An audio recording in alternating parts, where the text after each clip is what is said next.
This is you during the World Cup. You wake up at 6:14 a.m. and immediately check whether your striker's ankle is still injured. Not your ankle, his ankle. A 26-year-old millionaire you've never met has somehow become the center of your emotional stability. You open Twitter. Catastrophic decision. Somebody posts, "Your country is finished." And suddenly your nervous system activates like your bloodline was personally insulted. You brush your teeth angry, you eat breakfast angry, you're defending your national team in YouTube comments before sunrise like a sleep-deprived digital patriot. And the scary part, 3 weeks ago, you were a normal person. You had hobbies, a personality, emotional regulation. Now? Now your happiness depends entirely on whether 11 men successfully kick a ball into a rectangle. And honestly, you kinda love it. Because the World Cup doesn't just change your schedule, it slowly replaces your entire personality. At first, it starts small. You casually check fixtures, then suddenly your entire calendar becomes football-based military planning. Can't go out Friday? Why? Round of 16. Nobody even questions it. Because during the World Cup, society collectively agrees productivity is no longer important. Even your boss becomes weird. Your manager, who normally talks like a LinkedIn post wearing human skin, suddenly walks into work wearing a jersey saying, "Big game tonight, boys." Sir, last week you threatened disciplinary action because somebody used the wrong spreadsheet template. Now suddenly we're brothers in battle? The World Cup is one of the only events where fully grown adults openly regress into emotionally unstable children. And everybody accepts it.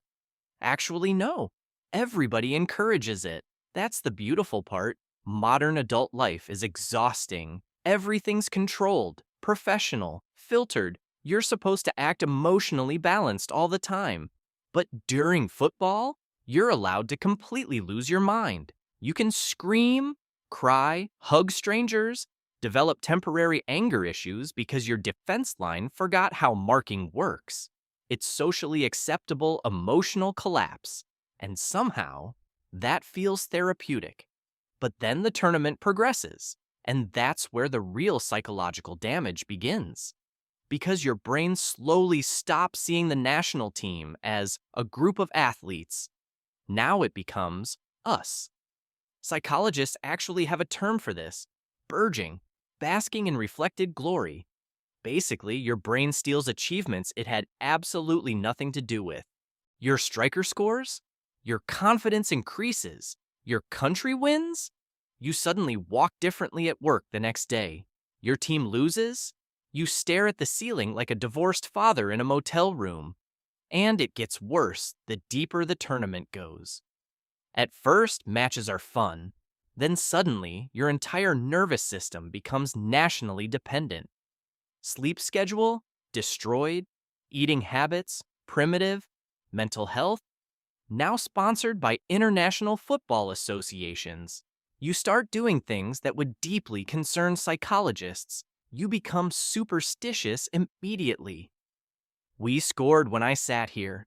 You refuse to move from the couch for 94 minutes because you genuinely believe your sitting position influences international sporting outcomes.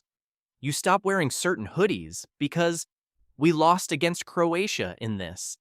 At some point, you accidentally invent ancient rituals in your living room. And deep down, part of you knows this makes absolutely no sense, but another part quietly whispers, "Okay, yeah, but what if it works?" That's the terrifying thing about the World Cup. It temporarily disables rational thinking. Your brain fully enters tribal mode.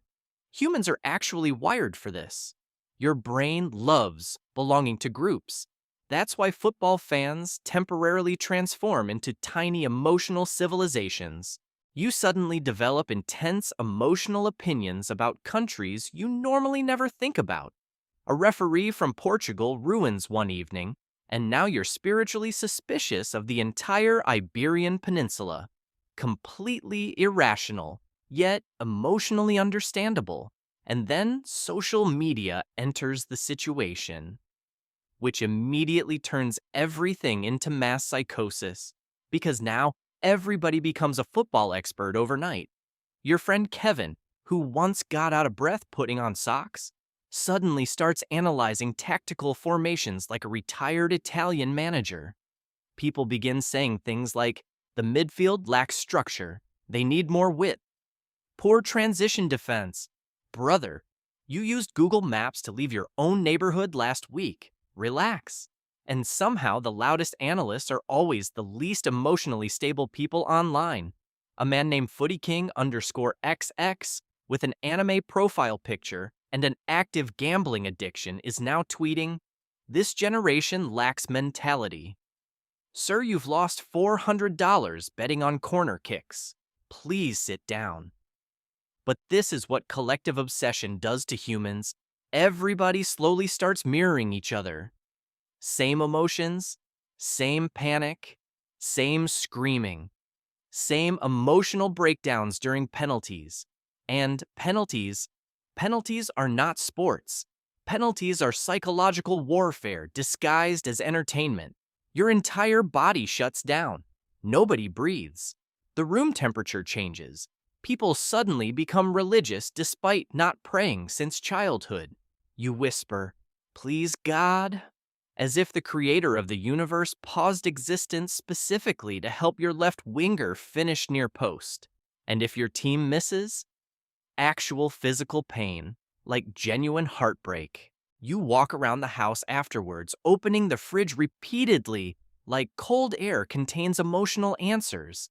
And don't even get me started on commentators, because during the World Cup, commentators somehow become the most hated people alive. You spend 90 minutes screaming, "Oh my God, shut up," at a man whose only crime was accurately describing football. He passed the ball? Wow, really? Thanks, Gary. And somehow every country believes commentators are secretly biased against them specifically, which means billions of humans simultaneously believe there's an international anti-them agenda. That's not sports anymore. That's coordinated global paranoia. But honestly, that paranoia becomes weirdly addictive because every match starts feeling bigger than life itself. Everything becomes symbolic. One bad pass, national tragedy, one goal, pure euphoria. Your brain lights up like a casino machine. You start hugging people you normally wouldn't trust to borrow your charger. And for a few seconds, nothing else matters. Bills disappear, work disappears, stress disappears. There's only the match, the noise, the screaming, and millions of emotionally unstable adults collectively losing their minds together. And maybe that's why people love the World Cup so much. Modern life feels fragmented now. Everybody's trapped inside algorithms, different feeds, different opinions, different realities. But during the World Cup, the entire planet experiences the same emotional moment together.